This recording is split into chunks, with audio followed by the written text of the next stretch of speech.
Hacia una economía moral, de Andrés Manuel López Obrador, con voz por Laura Malfoy.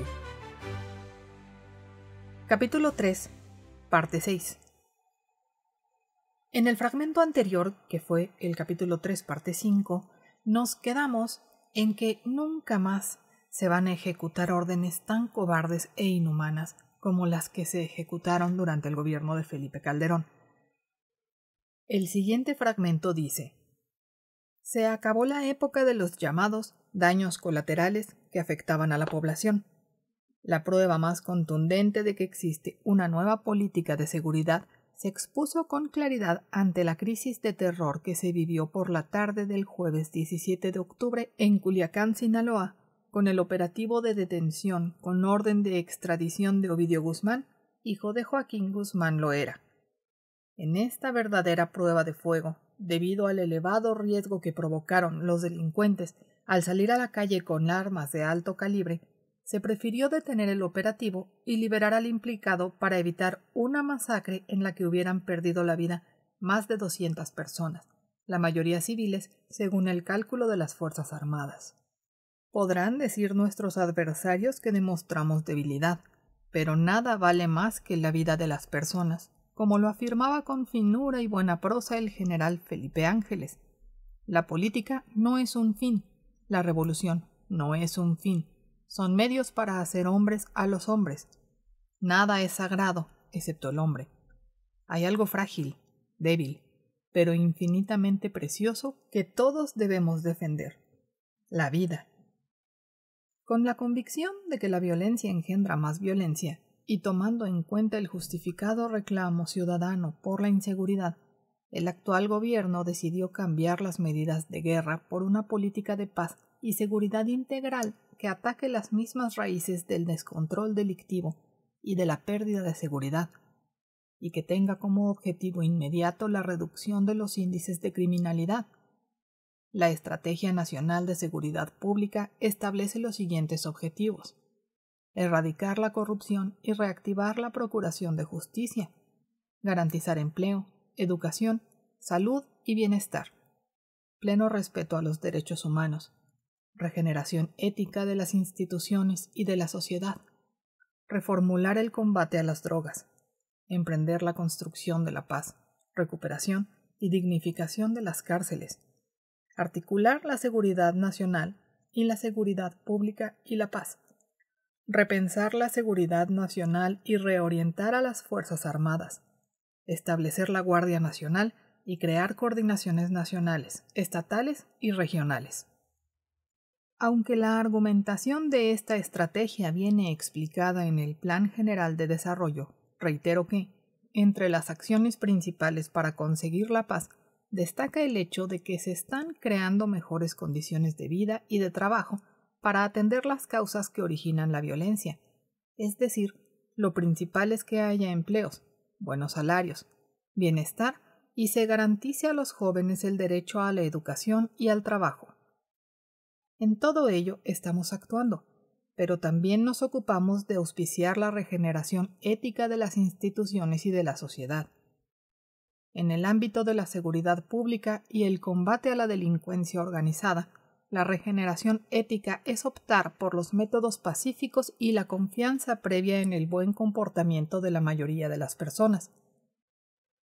Para alcanzar la regeneración moral de la sociedad, es indispensable auspiciar la cohesión y el fortalecimiento de la familia. La izquierda ha dejado esta cuestión a la derecha, suponiendo que es más importante lo colectivo o comunitario. Sin embargo, considero que es fundamental no omitir la importancia de la familia, sobre todo en el caso de México, en donde existe una gran tradición de fraternidad y solidaridad entre familias cercanas o lejanas. En otros países, por ejemplo, y lo expreso con respeto, cuando los hijos van saliendo de la adolescencia, deben salir también del hogar, mientras nosotros no queremos que se vayan nunca y hasta abusan quedándose más de la cuenta. En otras palabras, a pesar de que la familia ha estado sometida a fuertes presiones económicas y sociales que afectan su integridad y sus valores afectivos, sigue siendo el más eficaz sistema de seguridad social con que contamos. Por una cultura que viene de lejos, cuando a uno de sus miembros le va mal, se enferma, fracasa o envejece, los demás acuden invariablemente en su apoyo.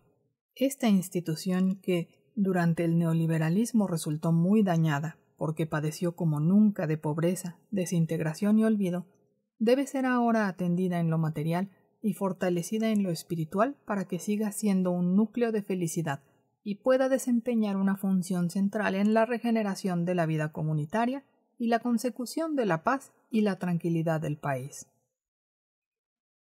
También explico que ya se tiene un mando coordinado en materia de seguridad pública.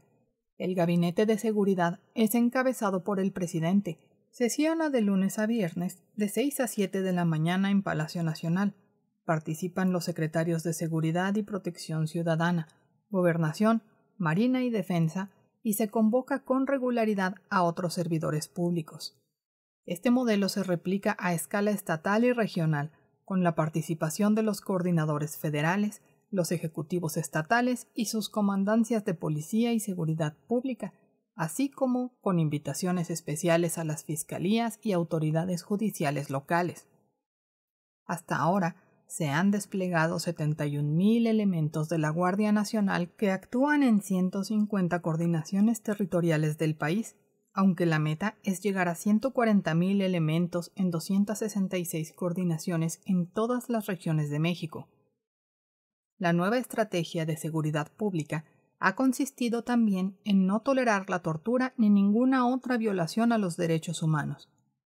Estamos dedicando tiempo y recursos a la búsqueda de desaparecidos por la violencia. No descansaremos hasta saber el paradero de los jóvenes de Ayotzinapa. Se está brindando protección a 348 periodistas y a 691 personas defensoras de los derechos humanos. Han sido puestos en libertad 46 presos políticos y seguiremos liberando a los que aún están en prisión con apego a las formalidades legales aplicables. Ya iniciaron los estudios y preparativos para rescatar los restos de los 63 mineros que, desde 2006, no han podido ser recuperados de la mina Pasta de Conchos en Coahuila. Los expertos han diagnosticado que es posible realizar con éxito esta acción comunitaria. Haremos lo humanamente posible para esclarecer el paradero de las más de 40,000 personas que se encuentran desaparecidas en el país. Esa es, para este gobierno, la mayor prioridad, y la estamos enfrentando con el principio rector de la búsqueda en vida. De no conseguirse, se buscará devolver los fallecidos a sus familias con pleno respeto a la dignidad de unos y de otros.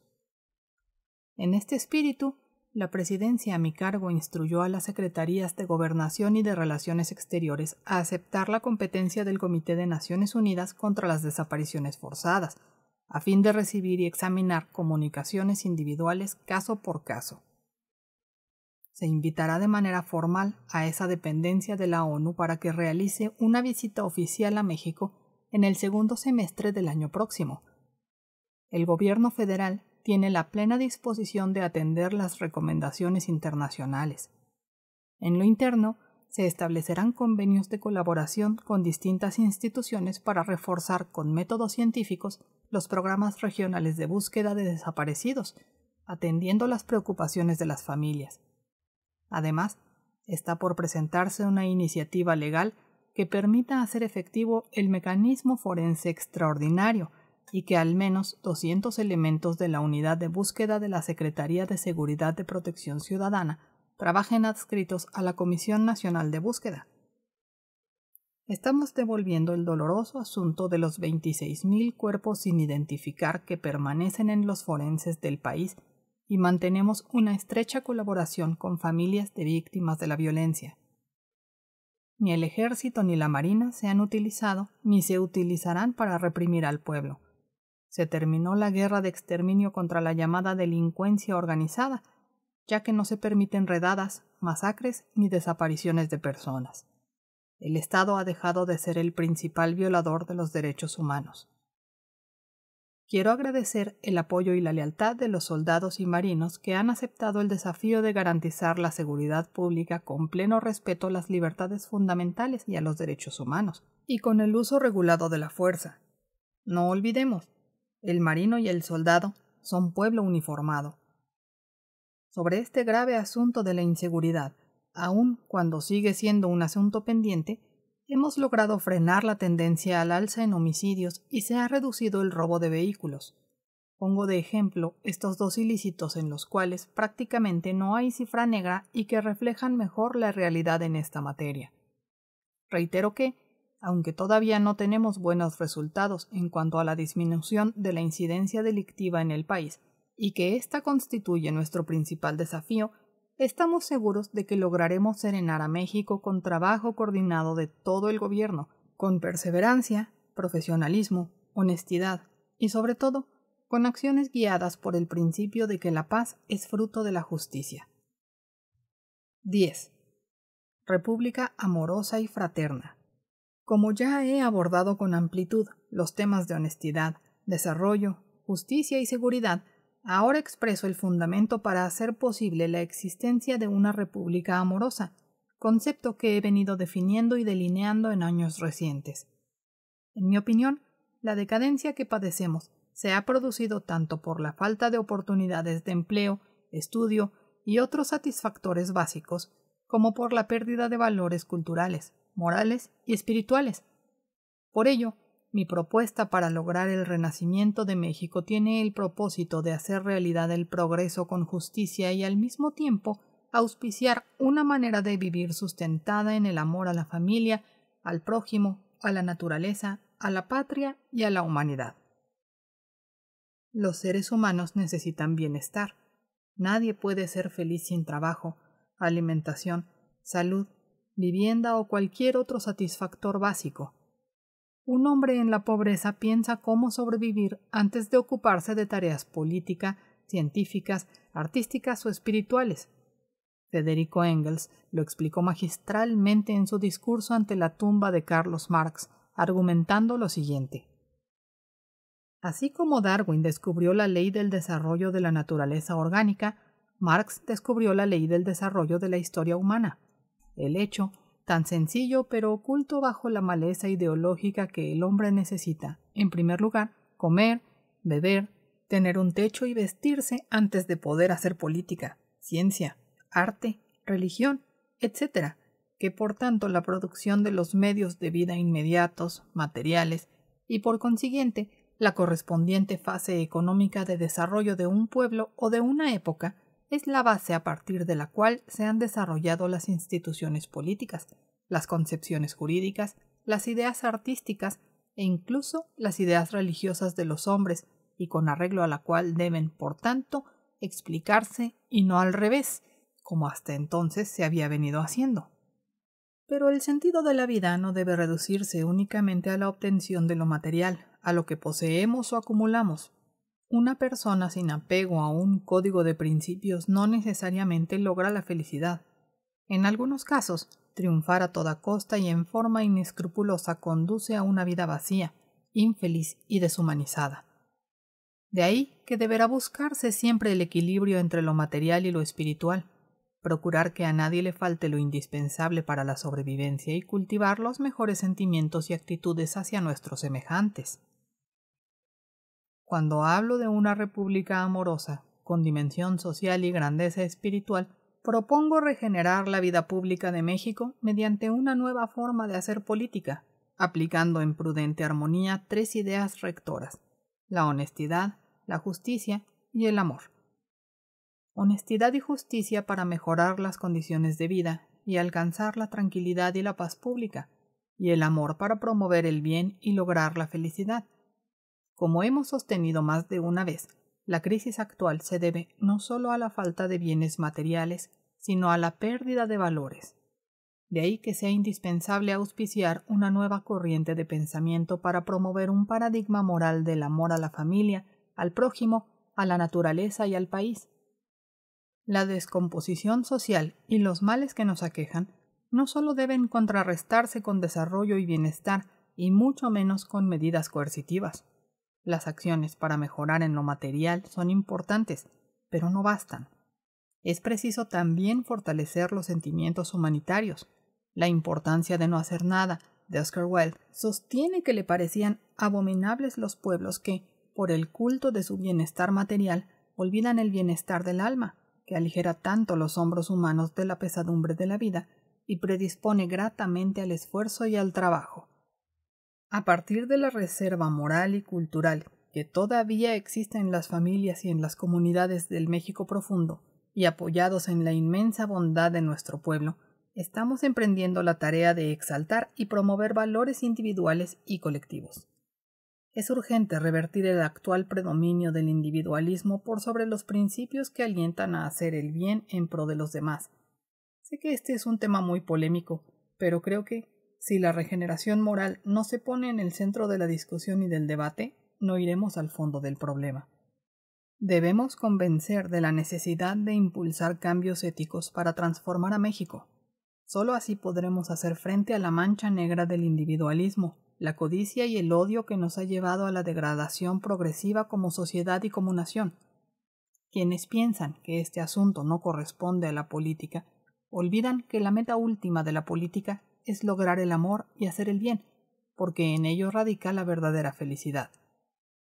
En 1776, la Declaración de Independencia de Estados Unidos planteó la búsqueda de la felicidad como uno de los derechos fundamentales de las personas y señaló que garantizarlo era una de las funciones del gobierno. El artículo 1 de la Constitución francesa de 1793 establece que el fin de la sociedad es la felicidad común. El artículo 24 de nuestra Constitución de Apatzingán de 1814 señala: la felicidad del pueblo y de cada uno de los ciudadanos consiste en el goce de la igualdad, seguridad, propiedad y libertad. La íntegra conservación de estos derechos es el objeto de la institución de los gobiernos y el único fin de las asociaciones políticas. Desde el Antiguo Testamento hasta nuestros días, la justicia y la fraternidad han tenido un lugar preponderante en la ética social. En los primeros libros de la Biblia hay muchas referencias acerca del trato especial que deben recibir los débiles y oprimidos. Esta dimensión ética y social puede encontrarse en las enseñanzas de iluminados, profetas, sabios y maestros de todas las religiones. Pero, desde la antigüedad, estos preceptos de justicia y bondad también son concebidos y practicados por no creyentes. Ha habido en la historia de la humanidad hombres inclinados a la filosofía y a la ciencia, como Aristóteles, quien sostenía: la ciencia política emplea sus mejores esfuerzos en procurar que los ciudadanos posean cierto carácter, es decir, que sean buenos y estén capacitados para los actos nobles.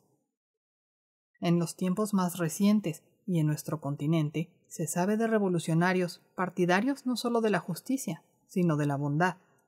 Eduardo Galeano, en uno de sus últimos libros, Los hijos de los días, hace mención de un hombre ejemplar, Rafael Barret, quien pasó más tiempo en la cárcel que en la casa y murió en el exilio, y que solía repetir esta frase: si el bien no existe, hay que inventarlo.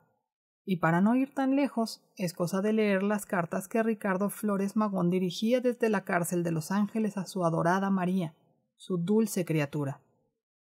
Este hombre anticlerical, íntegro, recto hasta el extremo, que solo pensaba en la justicia y en la revolución, aclara que ser firme es cosa bien distinta a ser insensible, y escribió bellísimas cartas de amor, en las cuales pedía a su amada que pasara por el callejoncito fuera del penal porque quería desde su celda ver su carita tan linda. Es decir, a final de cuentas, en el sentido más amplio, como dice Silvio Rodríguez, a un buen revolucionario solo lo mueve el amor. Esta sensibilidad profunda es consustancial a la idiosincrasia de nuestro pueblo. Aquí recreo la conmovedora historia que viví hace 6 años, cuando un familiar estuvo hospitalizado en el Instituto Nacional de Enfermedades Respiratorias. En el área de neumología había un niño a quien de cariño le decían Chuchín. Nació a los 6 meses de gestación y padecía una enfermedad que requería de atención médica especializada y permanente. Nunca pudo comer sólidos porque tenía una traqueotomía y lo alimentaban desde el estómago a través de un aparato. No conoció la calle. Permaneció 3 años en el hospital. Sus padres son personas humildes de Xochimilco. Pues bien, este niño fue tratado por todos los trabajadores del INER con el amor que merecía. Me consta que lo adoraban afanadoras, trabajadoras sociales, enfermeras y enfermeros, doctoras y doctores, vigilantes y directivos del instituto. El Día del Niño, el Día de Reyes o cuando cumplía años, lo celebraban con pastel, juguetes y regalos, hasta que lamentablemente dejó de existir, pero contó con el amor de todos a su alrededor. A esto me refiero cuando hablo de enaltecer los sentimientos y propagarlos. Además, repito, ya los tenemos. Basta con darles su sitio y su importancia. Sin embargo, hay quienes sostienen que hablar de fortalecer los valores espirituales es inmiscuirse en el terreno de lo religioso. La respuesta magistral a tal cuestionamiento la aporta Alfonso Reyes en su cartilla moral. El bien no solo es obligatorio para los creyentes, sino, en general, para todas las personas. El bien no solo se funda en una recompensa que el religioso espera recibir en el cielo, sino con razones que pertenecen a este mundo. En los pueblos de Oaxaca, por ejemplo, los miembros de la comunidad practican sus creencias religiosas y al mismo tiempo trabajan en obras públicas y en cargos de gobierno sin recibir salario o sueldo, motivados por el principio moral de que se debe servir a los demás, a la colectividad. Luego entonces, el propósito es contribuir a la formación de mujeres y hombres buenos y felices, con la premisa de que ser bueno es el único modo de ser dichoso. El que tiene la conciencia tranquila duerme bien y vive contento. Debemos insistir en que hacer el bien es el principal de nuestros deberes morales. El bien es una cuestión de amor y de respeto a lo que es bueno para todos. Además, la felicidad no se logra acumulando riquezas, títulos ni fama, sino mediante la armonía con nuestra conciencia, con nosotros mismos y con el prójimo. La felicidad profunda y verdadera no puede saberse únicamente en los placeres fugaces.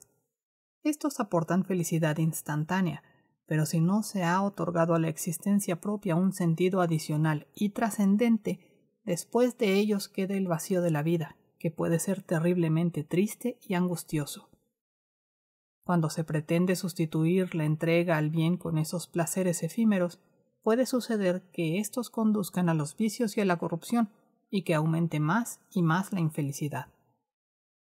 En consecuencia, es necesario concentrarnos en hacer el bien, en el amor y en armonizar los placeres que ayudan a aliviar las tensiones e insatisfacciones de la vida. José Martí decía que autolimitarnos, la doma de nosotros mismos, forja la personalidad, embellece la vida y da felicidad. Pero en caso de conflicto o cuando se tiene que optar, la inclinación por el bien ha de predominar sobre los placeres momentáneos. Por eso es muy importante una elaboración libre y personal sobre lo que constituye el bien para cada uno de nosotros, según sean nuestra manera de ser y de pensar, nuestra historia vital y nuestras circunstancias sociales. Sin embargo, existen preceptos generales que son aceptados como fuente de felicidad humana. Reyes en su cartilla moral los aborda desde el más individual hasta el más general, desde el más personal hasta el más impersonal. Podemos imaginarlos, escribe, como una serie de círculos concéntricos. Comenzamos por el interior y vamos tocando otro círculo más amplio. Según Reyes, son 6 preceptos básicos los que forman parte del código del bien: el respeto a nuestra persona en cuerpo y alma, el respeto a la familia, el respeto a la sociedad humana en general y a la sociedad en particular, el respeto a la patria, el respeto a la especie humana y el respeto a la naturaleza que nos rodea. Mucho antes, León Tolstoy, en su libro ¿Cuál es mi fe?, señalaba 5 condiciones para la felicidad terrenal admitidas generalmente por todo el mundo: el poder gozar del cielo, del sol, del aire puro y de toda la naturaleza, el trabajo que nos gusta y hemos elegido libremente, la armonía familiar, la comunión libre y afectuosa con todas las personas, y la salud y la muerte sin enfermedad. Por supuesto, hay otros preceptos que deben ser exaltados y difundidos: el apego a la verdad, la honestidad, la justicia, la austeridad, la ternura, el cariño, la no violencia, la libertad, la dignidad, la igualdad, la fraternidad y la verdadera legalidad. También deben incluirse principios y derechos de nuestro tiempo, como la no discriminación, la diversidad, la pluralidad y el derecho a la libre manifestación de las ideas y la soberanía personal. Ha de admitirse que en nuestras familias y pueblos existe una reserva moral derivada de nuestras culturas, forjadas en la confluencia de distintas civilizaciones, y en particular de las culturas mesoamericanas. En suma, estos fundamentos para una república amorosa deben convertirse en un código del bien.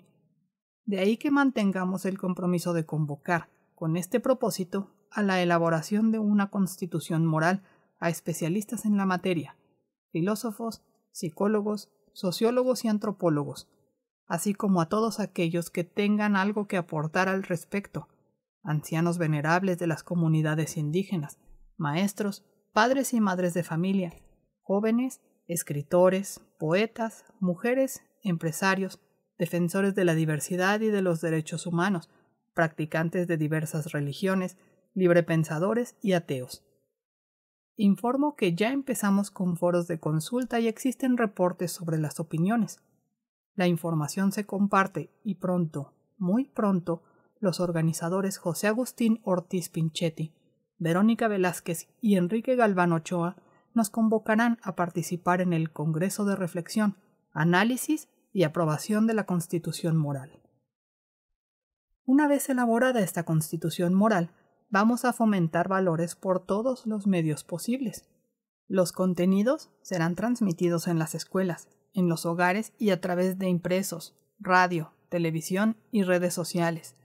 Por ejemplo, a todos los adultos mayores que tienen garantizado su derecho a una pensión justa, se les convocará a participar de manera voluntaria para destinar un poco de su tiempo a dar consejos sobre valores culturales, cívicos y espirituales a sus hijos, nietos y otros miembros de la familia. Como arriba se dijo, ya empezamos con la reedición y distribución de la Cartilla Moral de Alfonso Reyes. También se están reimprimiendo millones de libros del Fondo de Cultura Económica de grandes autores y de temas históricos, cívicos y literarios que se venden a un precio accesible, igual al valor de una bebida industrializada. En fin, nuestro propósito no solo es erradicar la corrupción política y moral que nos estaba hundiendo como sociedad y como nación, sino también establecer las bases para una convivencia futura sustentada en el amor y en hacer el bien sin mirar a quién, como nos recomendaban con gran sabiduría nuestros antepasados.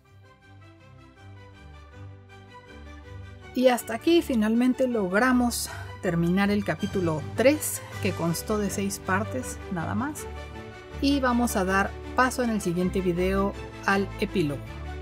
Hasta luego.